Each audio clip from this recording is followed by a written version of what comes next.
The Diary of a Harlequin is proudly brought to you by Charles Stanley Wealth Managers, official player welfare partner of Harlequins.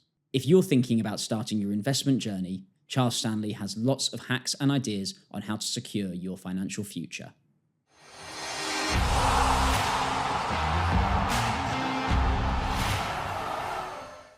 You're listening to The Diary of a Harlequin, brought to you by Charles Stanley Wealth Managers, the official player welfare partner of Harlequins.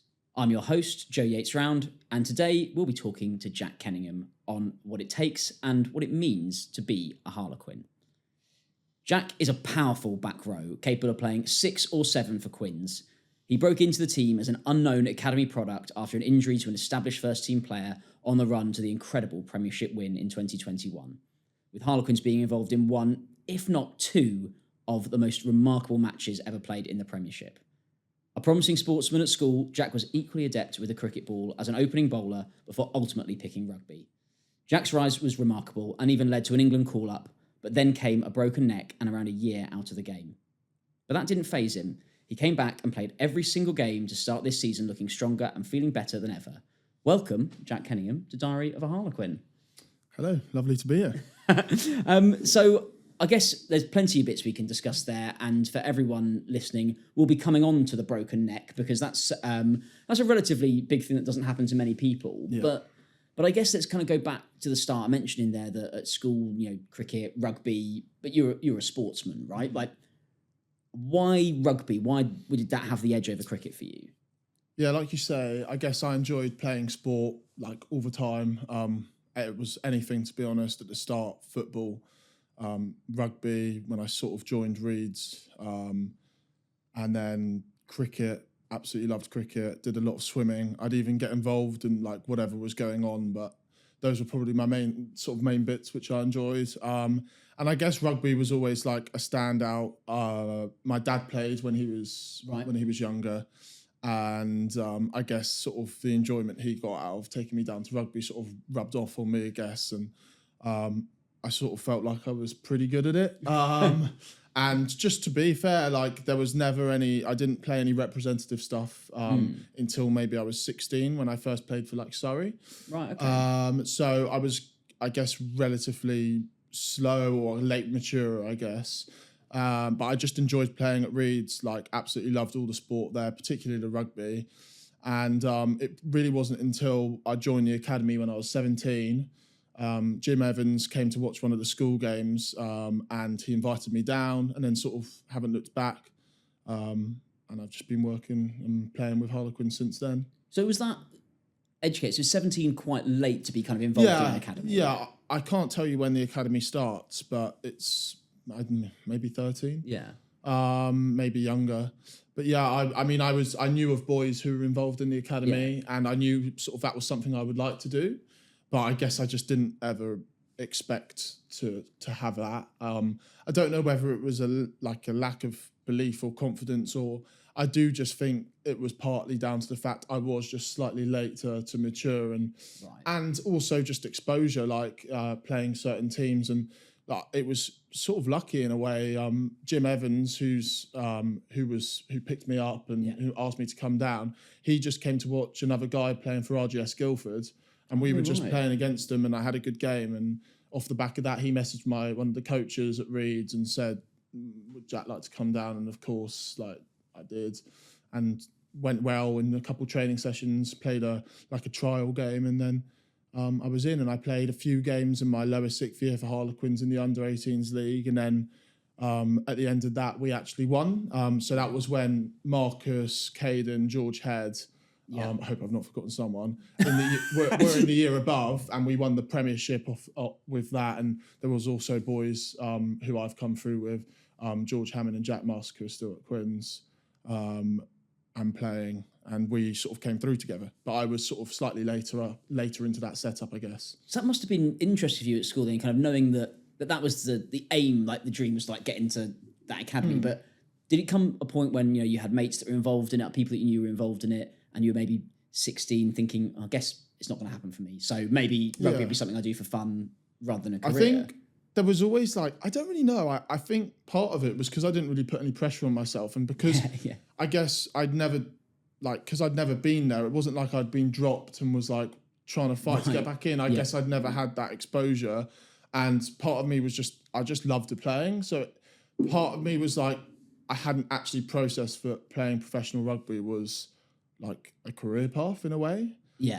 Like I've got a picture from when I was at like primary school. I must have been like 9, and it was like a draw. It was like a painting of what you want to be when you grow up. And I drew a rugby player, and I've got like rugby player like in my scrawly handwriting. I guess it was a dream, and it was like only a dream to a certain extent. Yeah. And then when it was it was only when I was 17 really, and I had the interest in the academy, and my one of the school coaches said, you know, you are good enough, and you just need to believe that. He was like, do you think you're as good as some of the boys who are already playing in the academy? And I sort of sat there, I was like, well, I do. And it was only really then where it started to fall into place. And when I first joined Harlequins, I joined on a part-time contract alongside university. Yeah. I went to Bath University, which was fantastic. Played in the Bucks rugby there, which for my development, I think was just perfect for me. Yeah. Like it worked so well. I played loads of rugby, and it's a great standard. Like we've got loads of boys now coming through in like the most recent England squad, which has been picked. Obviously, Dommers is in it, and he was Cardiff Met, but also like Freddie Stewart and Dan Kelly were at Loughborough, played Bucks. Like there's more boys, and obviously just at the club alone, you've got Lukey Northmore as well. And there's more. So it's sort of becoming like a more known sort of path. It's interesting because when Dom Brandt sort of got picked up by Quins, it was kind of this real unknown, him coming from university rugby, and everyone's like, oh, he's not come through that full academy pathway, or what are we getting? And then you're sort of seeing more and more. Did that factor into it for you going to university and playing rugby there, thinking, actually, I want a bit of different life experience? I think to a certain extent, yes. And I think that's what my mum and dad thought. Right. But for me, it was like, once I knew that there was an opportunity there, I was just desperate to play rugby. So I probably maybe would have been full-time had that been offered. But I think looking back, it was the best possible option for me.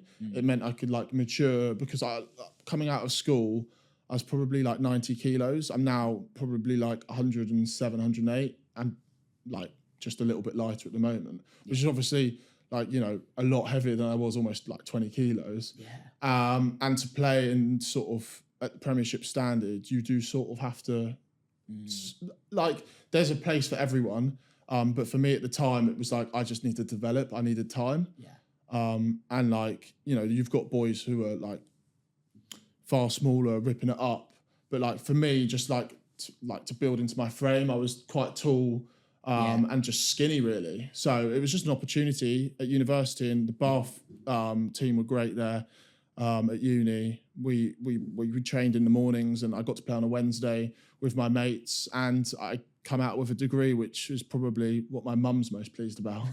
And what degree did you get? I did sports performance. Okay. And I did 2 years full time at Bath, and I sort of, when it wasn't in term time, I would come back and train with Quins and play in the A-League and stuff like that. And then my final year at Bath, I was always planning on coming in full time with Harlequins. And I was going to split my final year like over the course of 2 years. Got you. To sort of make it doable. But then COVID hit towards the back end of my second year. Everything went online. And I made the decision to try and sort of do it all in 1 year. So I was full time with Quins. I obviously didn't break through until the new year. So sort of really September through to December, January really. I wasn't playing in games. I was playing in A-League and stuff like that. But there was less going on because of COVID, and there was therefore sort of more time for me to be able to go home and study.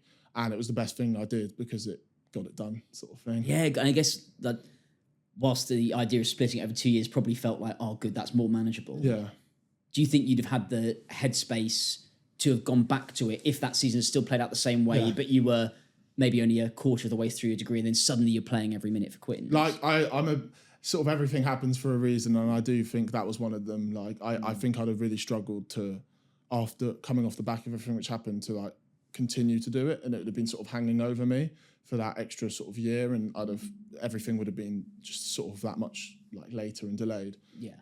So I'm really happy with the way it sort of everything fell into place. Well, I think Quins have done quite well out of it as well. I mean, not to we can work out whether the two things are correlated, but as you say, you came into the team kind of at the turn of the year. There was a lot of change internally at the club, but essentially you came into the team and we started winning pretty much every game and won the Premiership. So do you walk around with a bit of a swagger going, yeah, put me in from earlier, it would have been much more easier being wrapped up? Not at all. We actually, obviously, like you said, there was a lot of change that season, and it was sort of around Christmas time where all that happened, and we went on a brilliant run, and it must have been like 6 games unbeaten in the Premiership. We sort of shot up the table, and they basically gave Wev like a week off. The man, obviously, doing it week in, week out, throws himself about, and like, as I now know, it's nice to be looked after, despite you wanting to play every game. Sometimes it's not possible. And he got given a rest week, and I played, and it was my debut was against Newcastle away, and we lost off the back of this winning streak. So my debut game was a loss. Like individually, I felt like I'd gone okay, but obviously it was like, oh my gosh, we've gone on this win streak, and I've come into the team and we've lost. And then Wev came back into the team. I was on the bench for a few games. And then obviously Wev had his horrible injury, and I came in and was able to sort of pick up from where he left off, and we went all the way, which is obviously something I'll never forget. No, for sure. And I think, but what's interesting, as you say, there is kind of those sliding doors moments, right? Like you got that opportunity, you felt you went well, but Will Evans, the established kind of choice at 7 at the time, that was his shirt to lose, and then a kind of a freak injury, and suddenly you're thrown into it. Like, how prepared did you feel at that point, or did you try to not think about it and just focus on playing rugby like you've always done in the past? I think I never really overthought it. That was the most important thing. Obviously, Wev was in the team of the year for like the Premiership team of the year that year. He was unbelievable, and I genuinely don't think we'd have got to where we did that year had it not been for him. But we obviously, the strange thing about, and the sad thing really with professional sport, particularly rugby, is you often only really get your break or your opportunity through someone else's misfortune. So obviously for me, that was Wev getting injured. And it's about just being prepared. And I think one of the best things that the coaches did was give me that opportunity at Newcastle. They took a little bit of a risk giving me that opportunity. But it meant not only did I have confidence that I was good enough to play at the level, they had confidence in me. So there wasn't this absolute, like, it wasn't like disaster had hit. It was, okay, Wev's injured. We know what Jack can do. He'll be able to, go and do it. And I don't think they expected it to go the way it did. And I certainly didn't. But I just just grasped the opportunity. I guess, did you get some extra, maybe looking back, even if you weren't thinking of it at the time, some extra confidence in the fact that they played you in a game before Wev got injured? Yeah. So you were like, oh, okay, they do think that I'm good enough for this level. It's not, oh, he's injured, so Jack, we've not seen you, but you're going to have to fill in. No, 100% it's that. And I mean, it helped with my confidence, but also it helped them knowing that I was capable. So I think that was a really important part of it. And I'd also still, after that, been involved off the bench and stuff. So I'd had that exposure to Premiership rugby, and it went well. And of course, in that period, it was coming out the back of COVID, so you were playing in sort of empty stadia, or maybe towards the end of that season, some like really limited attendances. Was that a strange time to break into the team when you're running out an empty stoop, empty stadiums, and not getting that buzz, hearing the crowd filling into the ground when you're getting ready for your first game? Yeah, it was strange, but then I look back and I'm kind of like, I knew no different. My debut at Kingston Park was behind closed doors, and a fair few after that, until I think it was Bath at home, where we were allowed like 5,000 fans. Yeah. And I reckon up until that point, my biggest sort of game I'd played in terms of attendance was probably for uni. We have an anniversary game at the Rec, and we sort of sell out one of the stands. So it was like, I guess I just was like, it was the same for me. Obviously, it was eerily quiet, and even when it's like in previous times gone by, there would still be people about watching and stuff. But I guess it was normal for a certain extent. That's all I knew.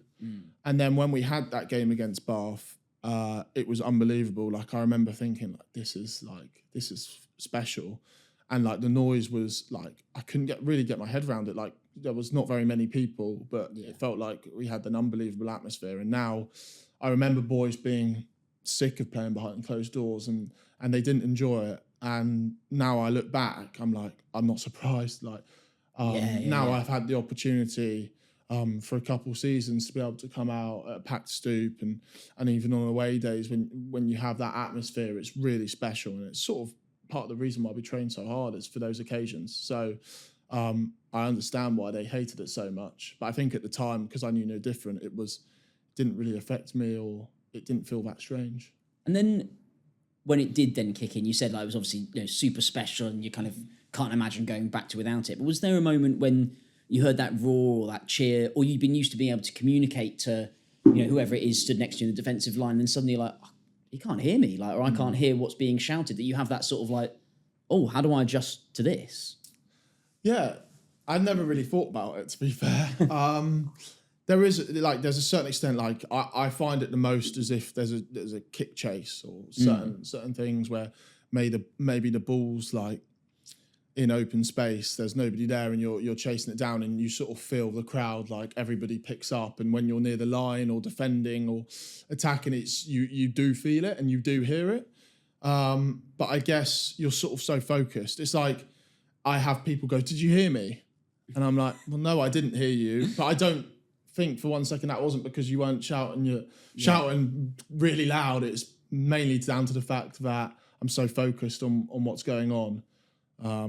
So yeah, I guess it just sort of happens naturally. And I sort of know we have our system in place, and you sort of stick to it for the most part. And the crowd almost is just there as like an extra help, particularly at the stoop when maybe you've got to dig deep and you're tired and stuff like that. It does have an extra little boost. So then let's go, as you say, end of that season, that semi-final away at Bristol, the final. I mean, probably beyond any Quins fans' wildest dreams what happened that year, let alone for you kind of as having been through the academy, coming in, breaking into the first team, and then that's kind of the end, that's the culmination. You get that huge crescendo of beating Exeter at Twickenham. But then for you personally, England started to get interested, right? You kind of got that call up, the phone rings. Are you kind of pinching yourself at this point going, what on earth has happened in the last 4 months? Yeah, I mean, that was crazy. Still is such a whirlwind like of emotions and when it all happened, and it wasn't just the England, it was everything which had happened before that, the sort of months leading to the final. And I sort of feel like we had just such a deep belief that we could win it. Yeah. That like we expected to win. Interesting. And I don't think that wasn't cocky. That was just like we were enjoying being with one another so much. And obviously we were down so bad against Bristol in the semi-final, and at half time it was so calm, and it was like was it really? Because you kind of I really imagine calm there was and shouting and banging of walls, and there was a few messages from the coaches, and we sort of were like, if there's any team who can turn this around, and like there's a part of you which is like, this is going to take some doing. Yeah. But it's also like, if we're going to do it, we need to go like to begin with, and obviously we started well. And then it was like, I remember after we'd scored 2 tries, going back to sort of set up again for a kickoff, it was like, I was just like, we're going to win. Like, it's the momentum's just this crazy thing in sport, and you can't explain it. You just feel it. And like on the pitch that day, it was like at that second half, we couldn't stop scoring, and it just, everything was clicking. And do you think that comes from, it's, I guess, one thing for one person to believe that, for you to be out there in your own, be like, we can win it, but that shared belief that there seemed to be in the group then, and even in the group now, from the way you talk about them, that you really are all in it together. How important is that for you, just personally as a player, to know that the guys around you have got your back? Yeah, I just think like team morale is probably underestimated.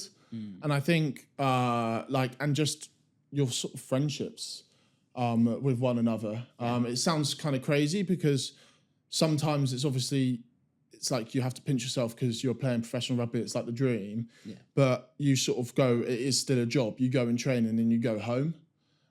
Whereas like, I feel like we have this sort of everybody at the club's like, nobody's rushing to try and get home. Like, people are happy to be in one another's company. And I feel like that still happens now. And when you have that relationship with someone, it only helps on the pitch, and you want to work like even harder for one another. So it's difficult. Like, it's not something which just happens. And like, we still like try to improve on it. Like, we still do stuff within training, like off the field, to sort of help. But it's something you build up over time, and it's special when you get it right. And obviously that was probably the perfect example of it when we won the league, of everybody just getting on so well on and off the pitch, that it just sort of, you knew what the other person was going to do and how the other person felt, because you knew them more than just like a colleague, as like a friend as well. Interesting. And I guess then I'd be interested in your thoughts on, obviously, that relationship with teammates and your teammates sounds so special, and something that you've always known, I guess, in your time at Quin's coming into this group. But then we'll come on to it, right? You broke your neck not long after that Premiership win. And rugby and sport, like, it moves on so fast, and there's still games to be played, and someone else comes back into the squad. Did you still feel like you were part of that group in that year or so out? Was that one of the hardest things, being away from that group of people? Yeah, definitely. To begin with, it was just like, I couldn't really believe it. It's not normal. Like, I'd never had an operation before. So to be told that first of all, what I'd done to my neck, it was sort of, I'd fractured my C4 vertebrae. So it wasn't the fracture itself which needed sort of dealing with. I'd also torn my 3 ligaments which run sort of down my spine. And what the surgeon was worried about was the fact that it wasn't stable. So if I took a big collision, something really bad could happen.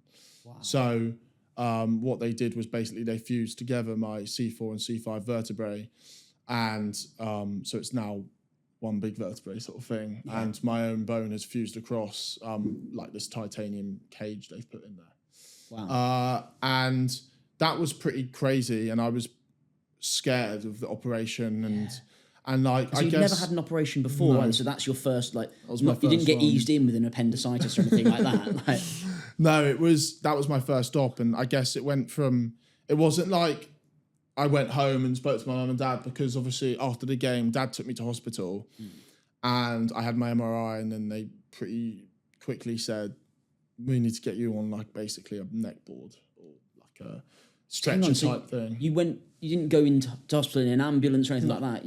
It was like, Jack's gonna go for a scan, see what he's done. And then they said, you're gonna be admitted to hospital tonight. And there were still COVID restrictions. So Dad was brilliant, and he took me and like sort of looked after me. And then obviously I had my MRI, got put on like a neck board, and they had to transfer me to a different hospital. I got there, got given like, I was, I guess, just in a room. And they were like, we need to do the surgeon basically wants to do some more tests tomorrow, some more like an X-ray and a CT scan, so we can have a better look at what's happened.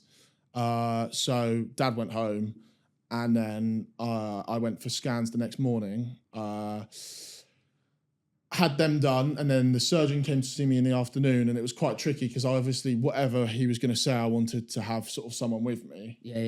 But because of COVID, we had a bit of problems, and my dad couldn't get up to see me. So basically, I was sort of hoping for the best, which was going to be like a conservative approach to hopefully healing something which wasn't too bad. But he pretty much said in no uncertain terms that if I ever wanted to play rugby again, that I'd need to have an operation. Wow. So it was sort of horrible, but at the same time, I was like, there was no doubt in my mind that I wasn't going to have the op, because I was always like, I'm going to play rugby again. So if he tells me I need the op to play rugby again, that's what I'll have done. Interesting. I guess, did that remove, I mean, probably different fear, but remove some of that fear of, what if I've got 4 or 5 options here, which one do I pick? Definitely to a certain extent, because I hear boys who are like, I've been advised to have it, but I don't necessarily need to, but I'm being told it's best to have it, but what do I do? And I feel like at least it was taken out of my control. It was like, if I want to, I need it. And he said, even if you weren't a rugby player, I'd be telling you to have it. So I knew I needed it. But the hardest part was obviously I was worried about the operation, but not so much so that it was like I wasn't going to have it happen. It was more the frustration after it of when the realization of it like kicking in. I wasn't going to be able to play for quite a while. Yeah. The boys were great. Like I had loads of people come over and visit when I was at home, and I found the hardest part was watching the first game after I'd done my injury, because I was just like it was just I was so desperate to play, but also like I found it so difficult to watch because I was like, I know I'm not going to be able to do this. Like, this is what I want to do, and I know I'm not going to be able to do it for a little while. Yeah. But it never really gets easier, but you get used to it, and sort of you just have to channel your energy into supporting and also getting yourself back fit. So yeah, I guess I challenged myself. The medical team were brilliant at Harlequins. Yeah. And I mean, thankfully everything went well. I sort of came back fit right at the end of the season, but wasn't able to play. Yeah. So it meant I then had a pre-season. And then by the time it got to that stage, I was so ready to play. I was just really wanted to get back out on the pitch. So to sort of, guess people worry about their first game back, I was just so desperate to play that there wasn't any real fear. It was just get me out on the pitch. I know I'm ready. But do you think that was because it was so long that actually you'd had that frustration of watching it? Like, if, I don't know, in a magical world, you could have come back quicker. Do you think psychologically you'd have been like, hang on, that was pretty serious? I think the biggest part of it was the fact I had the pre-season. And so I'd done so much contact work in that pre-season. Yeah. I actually came back into pre-season ahead of others, because obviously you have to sort of almost restart your contact loading when you get back into pre-season to build yourself up for the season. So I was sort of already ahead of the curve, and it was great because I had confidence. We'd done live bits in training, and so when it came to that first pre-season game we had against London Scottish, I just felt ready to crack in and go. Amazing. God, I mean, just incredible to you speak about it. And I mean, I'm scared about the thought of having an operation now, and I even got into my mind, but I think my risk is much lower than yours. But then, right, so then you're back into it, but now you're coming back as a bit of a known quantity, I guess, having been out for a period of time.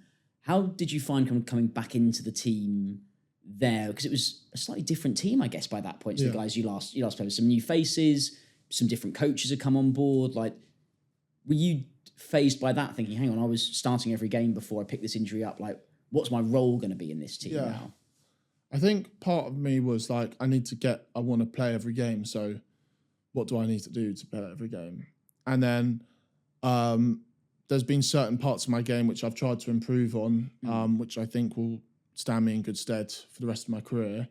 But I felt like I had a slightly different role.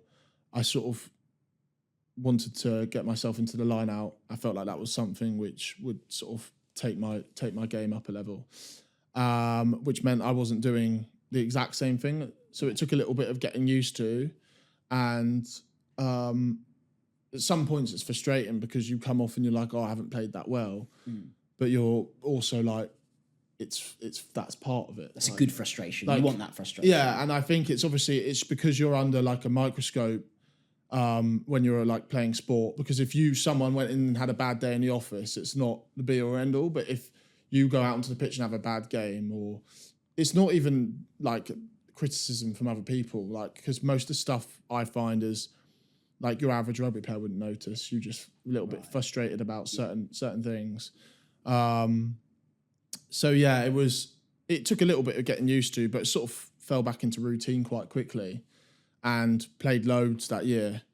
And like, I don't know, it's sort of taken me to where I am now with another injury. Yeah. But yeah, it's like every season's like different. Your role slightly changes, at doing certain things differently. But sort of the aim of it is individually and as like a whole, as a team, just to get better.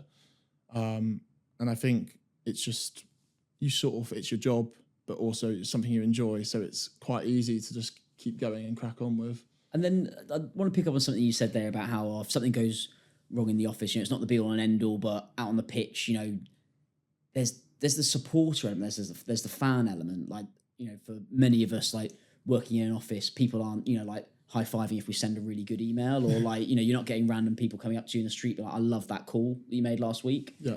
Whereas for you, is there that public pressure, do you find? Like now with the fans back in and coming back into it, that you're like, yes, it's my teammates, yes, it's my coaches, yes, it's myself, but I don't want to let the guys that have paid money to come and watch me down, or am I completely projecting that onto you as a fan? think I've never had the, like you hear about the online hate. Yeah. And I've seen it happen to friends and teammates, and it's like awful.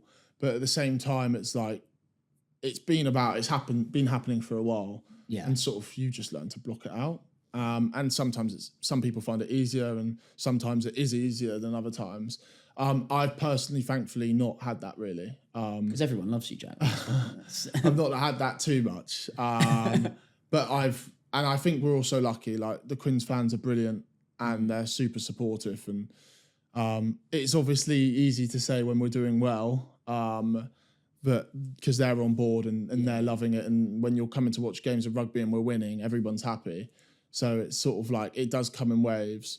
But do you think blocking it out is to do with, or is helped by the people you have around you and knowing whose opinions you trust, right? Your family, your coaches, your mates. Of course. And it's about trusting the people who actually matter. And only the coaches are going to know, like, and yourself, you obviously have how well you've played, but it doesn't matter what someone says elsewhere. Thankfully in rugby it's pretty good. Nice. To a certain extent. Obviously I look, and football is a completely different animal. But yeah, we're pretty lucky. And so far things are going well, and hopefully it will keep that way. And then for you outside of rugby, like obviously you had that period out with that neck injury, and but equally you've done university, you've got that degree under your belt as well. Have you got, not that you hopefully need to use it for any time soon, but have you got an eye on what life after or outside of rugby looks like for you? The honest answer is probably no. I get told all the time by loads of people that you should be doing or should be exploring. Yeah. And I'm my answer has been, well, I finished university and that was my thing. Yeah. And now I've always said, whilst I was at uni, once I finished that, once that was all done, I just wanted a couple years to be able to do exactly what I wanted to do and just completely like zone in and focus on what I'm doing. Yeah. So yeah, for me, it's that I'm still sort of in that phase of just focusing on my rugby and trying to basically be the best rugby player I possibly can be. And even whilst I'm injured, there's still so many opportunities off the pitch for me to improve myself. Yeah. What did you focus? Was that the period where you mentioned about kind of that change in your role in the team and getting to the line out? Did you do a lot of watching clips, watching videos, like learning what that evolution of your role would be? Yeah, I went through phases. It's because obviously you do, and you sit down and you watch other people, and you try and work out how you can make yourself better. So for me, like you say, it was my line out. It was one of a few things, but it's the easiest to sort of look at because I didn't jump in a line out when we won the league, like a tiny bit right at the very end. Yeah. And then the following season, I was jumping loads. Yeah. So it was obviously, that was something which like stood out, and I had a look. But also it was more like, for me, it was more what I did off the pitch, like training wise. So with like my neck, it got to a certain extent where it was a waiting game. So we were obviously doing neck strength, but at the end of the day, we were waiting for the bone to fuse across, and there's no rushing that. It just happens at its own speed. So I was focusing on like putting on some strength and size and other bits and pieces. And it's easy, like, because we've got such a good like guest support team at Quins, S&C staff, physios, like they'll sit down with you with any injury and say sort of, you've got an opportunity to get something out of it. What is it you want? And you sort of go through like your physical bits and bobs.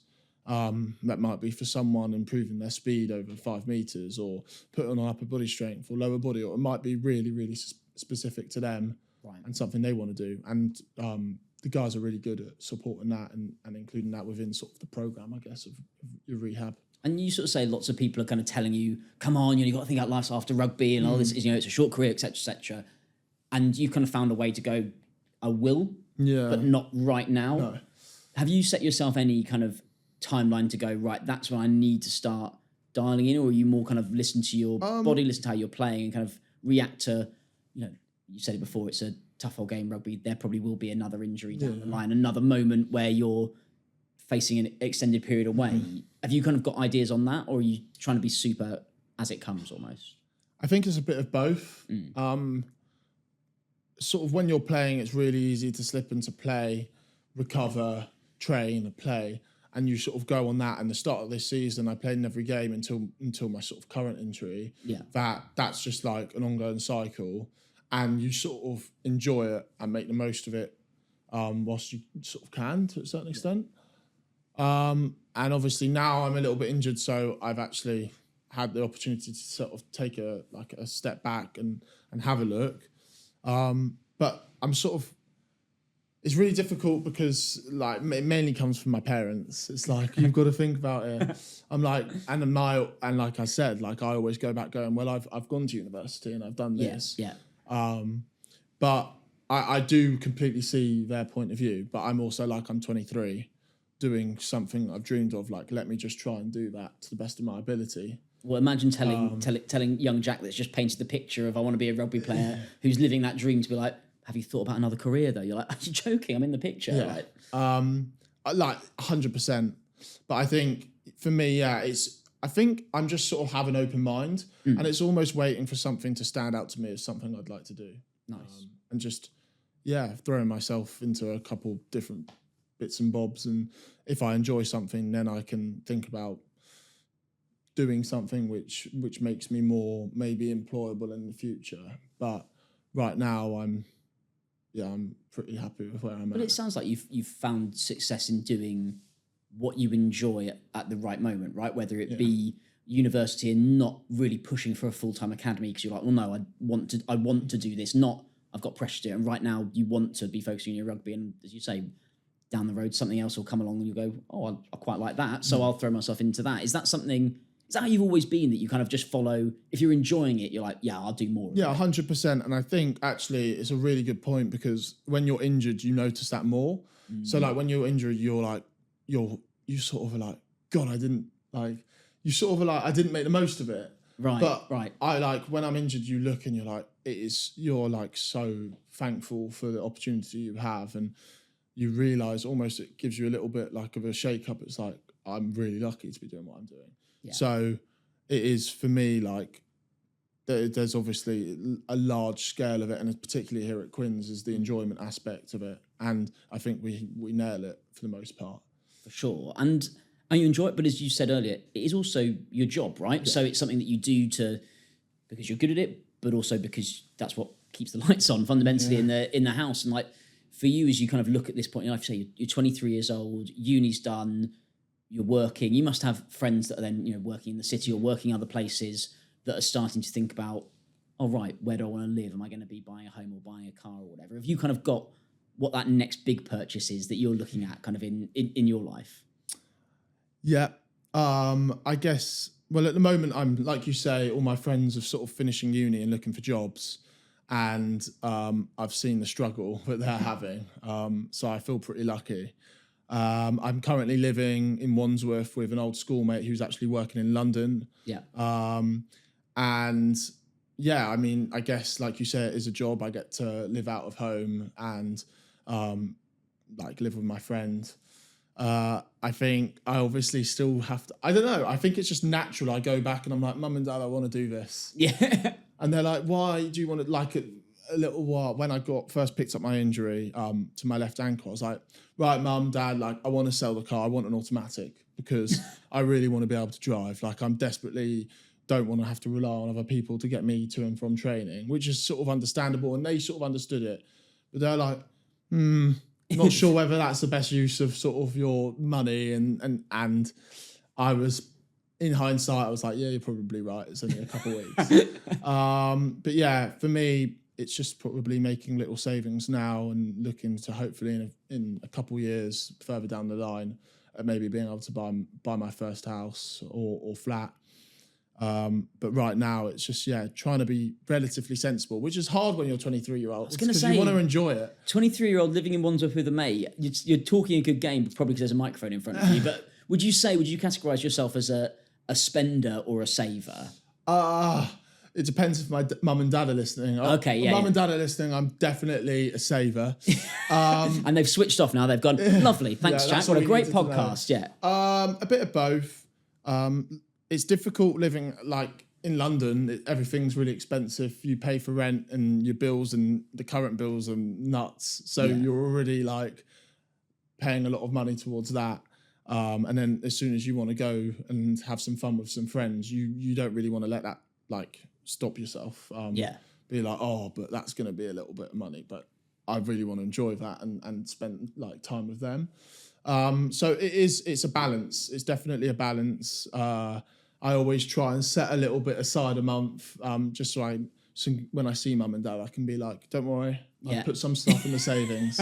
But yeah, I am very fortunate. We didn't put the heating on once today, and we just Where do you live? Well, we're in a flat, and sometimes we're like, I think the flat below have put their heating on because we can feel it's like a little bit warmer in here. And mum bought this like heated rack, like drying rack. Yeah. So that's our heating. This is money saving tips with Jack Kenningham here. I don't really advise it because when you get out of the shower in the morning, it's like, oh my days, especially right now when it's like -4 outside. But it's been good because it means the bucket of water I use to ice my foot, I leave outside, it freezes overnight, and we don't have to go and spend money in Sainsbury's £1 on ice. So the heater's not on and the freezer's not on. I mean, this is just, you can tell your mum and dad quite happily you're a saver. That's incredible. I guess that's ridiculous, really. What would you say your like extravagance is? Are you someone that like loves designer clothes or like food or live music? It would be food without a doubt. Oh, really? Yeah, 100%. I love going out and spending money on food. And it would be, I'm like people who like buy loads of shoes. I'm like looking at those shoes thinking, there's a Michelin-star meal in there. Yeah, exactly. I could have gone out and had a few meals with the amount of money I spent on those shoes. I definitely and going out with my friends. Yeah. We have like I've said, we've got like great bonds with all the boys at the club. So we go out for food all the time in Guildford after training and stuff. And I sometimes manage to persuade them to come down and see me, but it's mainly after games. They find it easier coming across to Wandsworth, and especially after a win, we enjoy a few drinks. But I think for me, it's about the experiences and stuff. Being able to enjoy that. Going to, like I said, I love sport, so being able to go to sport events. I recently went up to Old Trafford. I was in the away end supporting Charlton, who are my team, thanks to my granddad. So I went up there with my best mate Archie, and we sung our hearts out, lost 3-0, but it didn't take away from the occasion.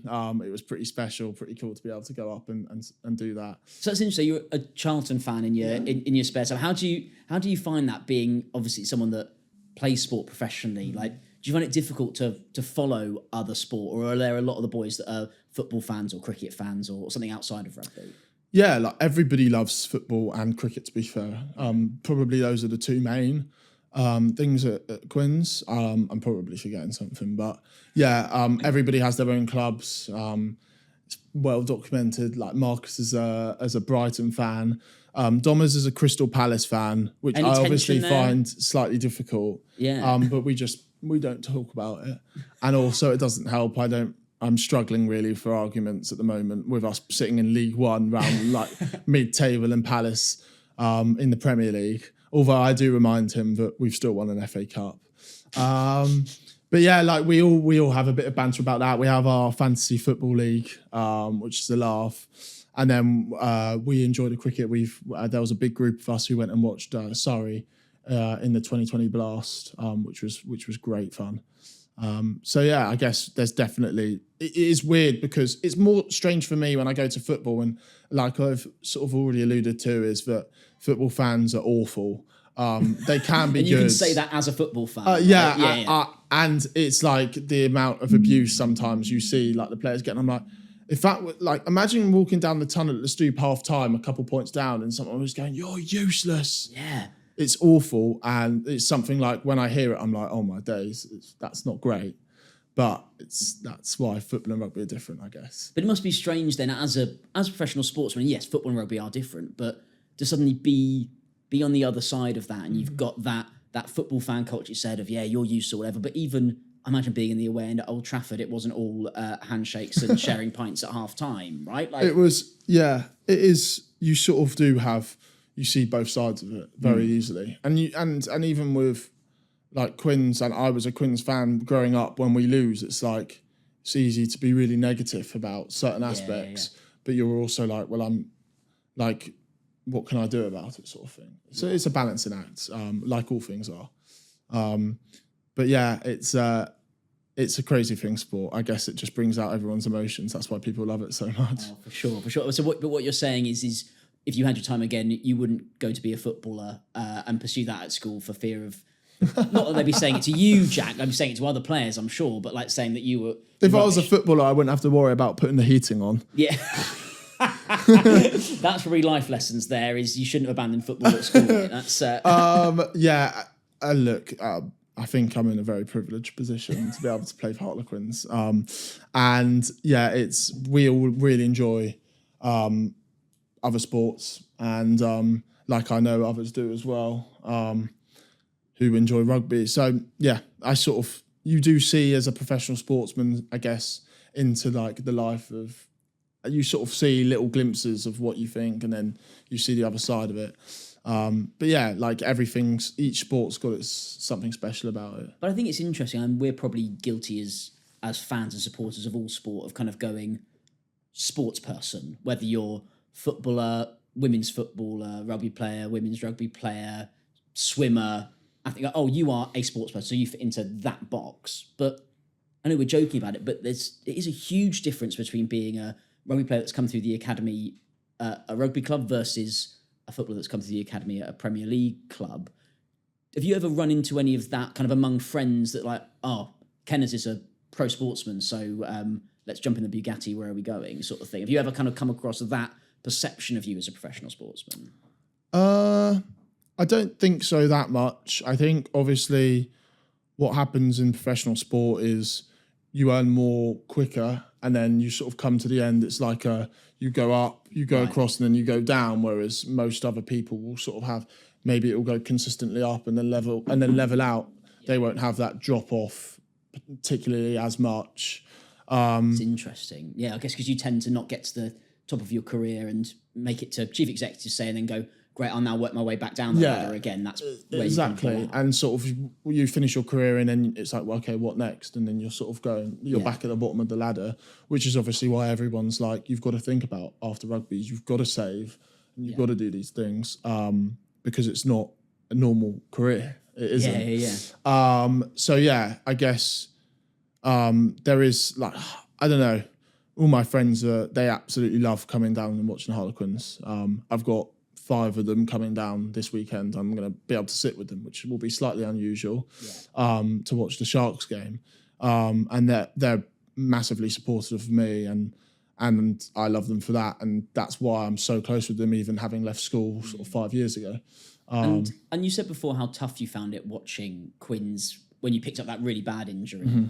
Is it different now, like coming back with mates and being in the stands? Do you find that actually you can watch it more as that supporter rather than player who's frustrated on the sidelines? Oh yeah, I think you're always going to have a bit of frustration because you're always going to want to play, and I'll still be frustrated watching the game.